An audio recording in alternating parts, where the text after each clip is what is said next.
Entering the malignancy.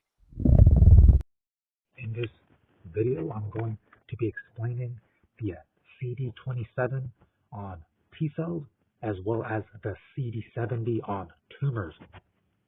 Okay, now basically what happens is that tumors with their CD70, they actually exhaust the T cells because the T cell has a CD27.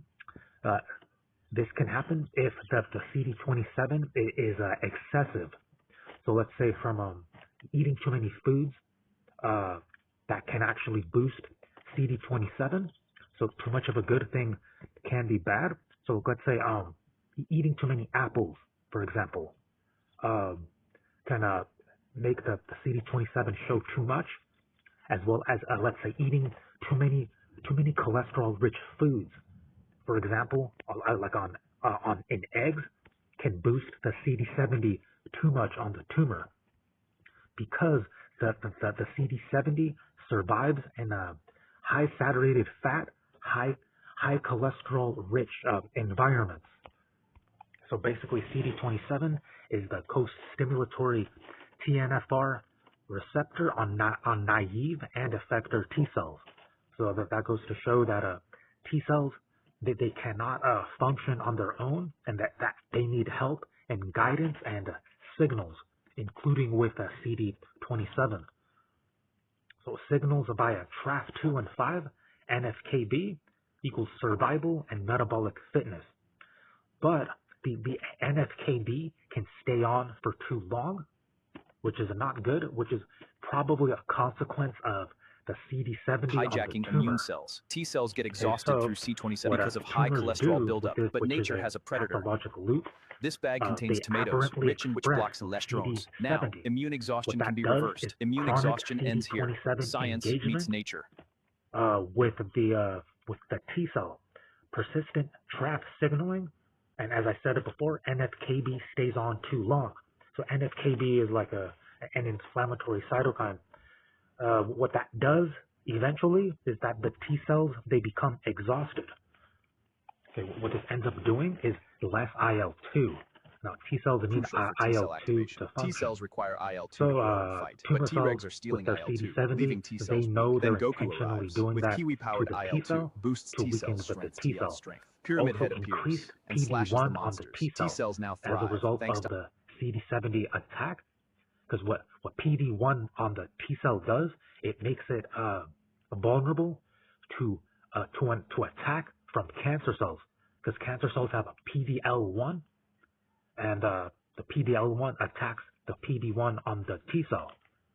Mitochondria, the powerhouses of the cell, can be transferred between cancer cells via tunneling nanotubes. These nanotubes allow one tumor cell to hijack mitochondria energy from another, fueling uncontrolled growth. They eventually become exhausted effectors, T cells that can't sustain tumor killing. So therefore leading to poor tumor control, even poor response to vaccines. There is an intervention, and I'm just going to come out and say it, that's pineapple. Because bromelain in pineapple cleaves the CD27 on the T cell. Since pineapple, it is a protease. Bromelain affects immune receptors. So pineapple protease bromelain preferentially affects TNFR family ectodomains, including CD27. I'll have to do more research on those TNFR family ectodomains. So the CD27 specific consequences is that partial shedding or cleavage. Cells are activated via CD27 receptors, a crucial signal for immune response. But CD70 expressing tumors hijack this pathway, chronically stimulating T cells until they're exhausted. Disrupted CD7-C70, a broken checkpoint. But what if this fruit holds the key? It breaks the CD27 CD70 overstimulation loop, or it cuts the connection between the tumor cell and the CD70 on the tumor cell, and cuts the connection with the T cell because the T cell has the CD70. therefore are hijacking immune cells. Tumor cells overexpress CD70, which binds to CD27 receptor on T cells. This triggers exhaust T cells lose function due to high cholesterol buildup. But now, a new weapon arrives, targeting CD70 directly. These tomatoes represent therapeutic agents that block C70 signaling. Immune exhaustion reversed. The immune system reacts. Exhaustion purposely on the T cell because the T cell has CD27. So the pineapple cuts off that connection. Therefore, the tumor cannot pressure the T cells into exhaustion anymore. So the effect of bromelain pineapple cleaving CD27 is that it preserves T cell metabolic reserve, or prevents the reduction of T cell numbers, and can restore responsiveness to other is critical for T cell activation, but tumors overexpress CD70, so blocking T cells. This leads to weak mitochondria in T cells. Activate PGC1MA. Now, tumor blocks ICOS? No more. Immune response restored. Or stops the future of immunotherapy from being able to regenerate, possibly, with other pathways, such as the ICOS and 41BB. So, pineapples are anti-exhaustion for T cells. Okay, now, when pineapple can be harmful, if CD70 is not chronically expressed, and CD27 signaling is needed for memory formation, then bromelain may impair proper co-stimulation and reduce memory T cell survival. Pineapple can even weaken a vaccine or early immune responses. So that goes to say that maybe people who are taking vaccines should not consume pineapple. So chronic CD27 engagement, TRAF overactivation, cells are activated via CD27 receptors, a crucial signal for immune response. But CD70 expressing tumors hijack this pathway, chronically stimulating T cells until they're exhausted. Disrupted CD70, a broken checkpoint. But what if this fruit holds preservation the key? of T cell function?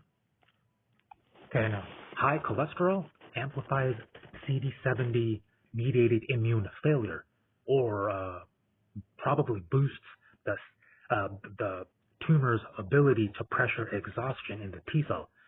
So high cholesterol profoundly alters both tumor and T cell membranes. So in tumor cells, cholesterol-rich lipid rafts stabilize CD70 at the surface. Also, cholesterol-rich lipid rafts prevent endocytosis. Endocytosis is another word for immune system boosting and regulation in immune system maintenance, or simply put, creating immune cells to attack cancer cells. So that means that cholesterol, if it's too high, is actually anti-immunity or can weaken your immune system, because cholesterol makes the lipid rafts too rich. Okay, now the problem with high cholesterol is that the CD70 signaling becomes persistent and unavoidable. A good way to prevent this is to not eat too many apples, because apples they do strongly induce CD27. Still eat them to get the CD27 boost. Also, tomatoes and lycopene in tomatoes are great to reduce cholesterol, even in a high cholesterol rich environment or in lipid rafts.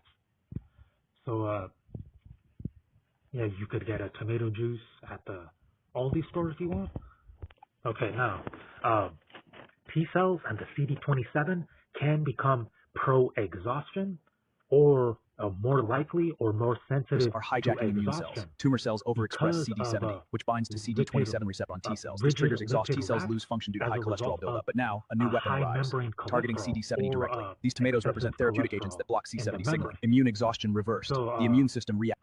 Tomatoes and its lycopene can help reduce that pro-exhaustion in T cells, or in other words, high membrane cholesterol makes T cells a lot more highly susceptible to the tumor inducing exhaustion on the T cell.